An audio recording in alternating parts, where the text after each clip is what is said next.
Sir मैं आपसे जानना चाहूँगी, हम देखते हैं कि हर साल एक सीज़न आता है जिसमें डेंगू के मरीज़ बहुत ज़्यादा बढ़ जाते हैं और कहीं न कहीं इसका कारण क्या है लोग समझ नहीं पाते। कई बार लोग को लगता है कि कोई भी मच्छर काटने से डेंगू हो जाता है या कहीं भी दिन में भी काटने से डेंगू हो जाता है।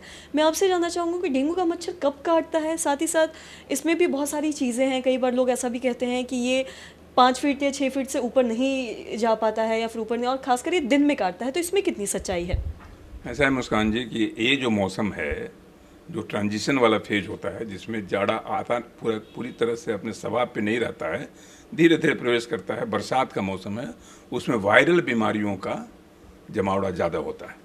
तो वायरल बीमारियों में जो आजकल हम लोग देख रहे हैं, डेंगू है, चिकनगुनिया है। तो डेंगू और चिकनगुनिया ये दोनों बीमारियाँ हैं। दोनों में अंतर यही है कि चिकनगुनिया जानलेवा नहीं है। चिकनगुनिया आपकी जान नहीं ले सकता है, ये आपकी ज़िंदगी को मरहूम नहीं कर सकता है, आप बिल्कुल ठीक रहिएगा, लेकिन ये आपको अपाहिज बना देता है। अपाहिज करने का मतलब कि कुछ दिन तक तो पूरे सारे अंगों को तोड़ देता है, दर्द इतना होता है, बोन ब्रेकिंग फीवर। डेंगू की जहाँ तक बात की तो डेंगू जानलेवा भी होता है। WHO ने कहा कि डेंगू 2 तरह का होता है, क्लासिकल डेंगू और सीवियर डेंगू। तो सबसे बड़ी बात है मुस्कान जी कि दोनों मच्छर से होता है और दोनों का मच्छर एक ही है, एडिस एल्बीपेक्टस और एडिस इजिप्टियाई। तो एडिस इजिप्टियाई और एल्बीपेक्टस दोनों से भी डेंगू होता है और उसी से चिकनगुनिया भी होता है। ये मच्छर की खासियत ये है कि ये सवेरे एक्टिव रहता है, राइट इन द मॉर्निंग। एक साथ देखिए कितनी अच्छी जीवन शैली है। ये सवेरे उठता है और एक्टिव हो जाता है, जो कि हर इंसान को होना चाहिए। हमेशा हम कहते हैं कि आप उठिए और एक्टिव हो जाइए, एक्सरसाइज कीजिए। ये उठते उठते एक्टिव हो गया, यानी सवेरे सनराइज़ के बाद 6, साढ़े 6, 7 बजे तक पूरा हाइपर एक्टिव रहेगा। दिन भर थोड़ा सा शिथिल रहेगा, शाम को फिर जाते जाते फिर एक्टिव होगा और रात में सो जाएगा। तो रात में आप कितना भी मच्छरदानी लगा लें, डेंगू से बचाव नहीं होगा। आपको दिन में बचना पड़ेगा। दिन में बचने के लिए क्या करना है, जैसे आप की हुई हैं, हम भी किए हुए हैं, फुल शर्ट पहन के रहिए।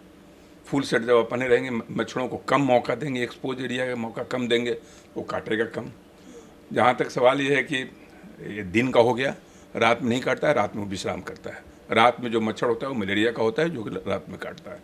तो ये सारे जो चीज़ें हैं, और ऐसा माना जाता है कि ये मच्छर उतना जंप नहीं कर पाता है, यानी 4 से 5 फीट तक मैक्सिमम जंप करता है, उसमें नहीं होता है।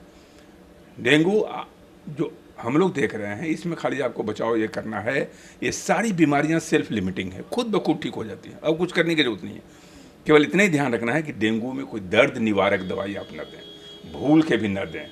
उसे इतनी दूरी बना के रखें। कोई भी नॉन स्टेरॉयडल एंटी इन्फ्लामेटरी जो हम लोग दवाई कहते हैं, जो भी दर्द निवारक गोलियां हैं, वो डेंगू के लिए कहर बरपा सकती हैं, प्लेटलेट को अचानक कम कर सकती हैं, ब्लीडिंग डिजॉर्डर कर सकती हैं।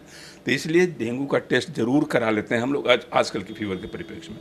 चिकनगुनिया है, आप आराम से दर्द की दवाई दे सकते हैं, उसमें कहीं कोई गुरेज नहीं है। लेकिन डेंगू में दर्द की दवाई जानलेवा और ख़तरनाक हो सकती है। तो बस इतना ही ध्यान रखना है, बाकी तो आप रेस्ट लीजिए, आप ये कीजिए और सतर्क रहिए। अगर ब्लड प्रेशर आपका फॉल कर रहा है, अगर आपका ब्लड वॉल्यूम फॉल कर रहा है, आपको चक्कर आ रहा है, कमजोरी आ रही है, तब डेंगू में सतर्क होकर के हॉस्पिटलाइज होने की ज़रूरत है। अदरवाइज़ 95% केस डेंगू का जो है वो क्लासिकल डेंगू होता है, वो खुद ब खुद ठीक हो जाता है।